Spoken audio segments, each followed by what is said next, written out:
Freedom of Disassociation regarding Brad Spangler, posted on c4ss.org on January 24th, 2015.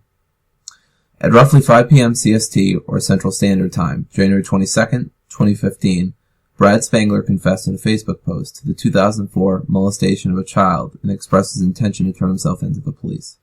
He has not posted anything, nor, so far as we know, otherwise communicated to the contrary, or, for that matter at all, in the intervening time.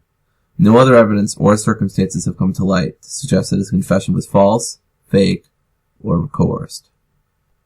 The Center for a Stateless Society, or C4SS, finds his monstrous actions, and the way in which he admitted them, utterly abhorrent and completely counter to the values C4SS stands for. There is absolutely no avoiding the elephant in the room. Spangler co-founded C4SS. He was a key builder of its infrastructure, but he has not been a part of C4SS for a long time, either publicly or behind the scenes. His biography on the website erroneously listed him as a senior fellow until yesterday. That description should have been changed long ago, simply for accuracy's sake. Due to this oversight, C4SS is working on approving a proposal for identifying and removing associates who have, quote, abandoned C4SS due to a lack of communication and participation. C4SS has changed substantially over the years as we've grown, and Spangler does not represent us. Rather than continue to host the writings of a child molester and to make clear our strenuous disassociation, we've removed his historical posts from our site. At the same time, we do not mean to disingenuously memory hole Spangler's unfortunate legacy, and will be archiving his historical content on another site, the Spangler's Pensieve.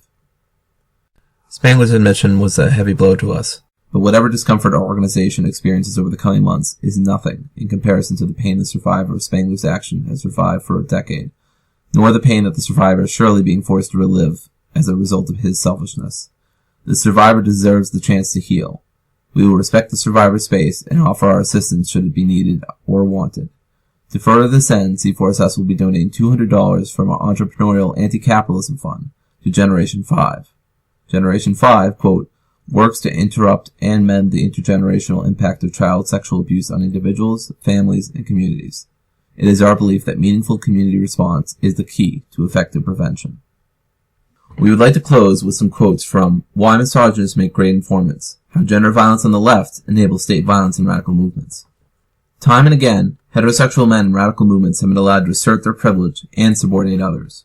Despite all that we say to the contrary, the fact is that radical social movements and organizations in the United States have refused to seriously address gender violence as a threat to the survival of our struggles. Footnote. I use the term gender violence to refer to the ways in which homophobia and misogyny are rooted in heteronormative understandings of gender identity and gender roles. Heterosexism not only polices non-normative sexualities, but also reproduces normative gender roles and identities that reinforce the logic of patriarchy and male privilege. We've treated misogyny, homophobia, and heterosexism as lesser evils, secondary issues, that will eventually take care of themselves or fade into the background once the real issues, racism, the police, class inequality, U.S. wars of aggression, are resolved. There are serious consequences for choosing ignorance. Misogyny and homophobia are central to the reproduction of violence in radical activist communities. Scratch a misogynist and you'll find a homophobe. Scratch a little deeper and you might find the makings of a future informant, or someone who just destabilizes the movements like informants do. As angry as gender violence on the left makes me, I am hopeful. I believe we have the capacity to change and create more justice in our movements. We don't have to start witch hunts to reveal misogynists and informants.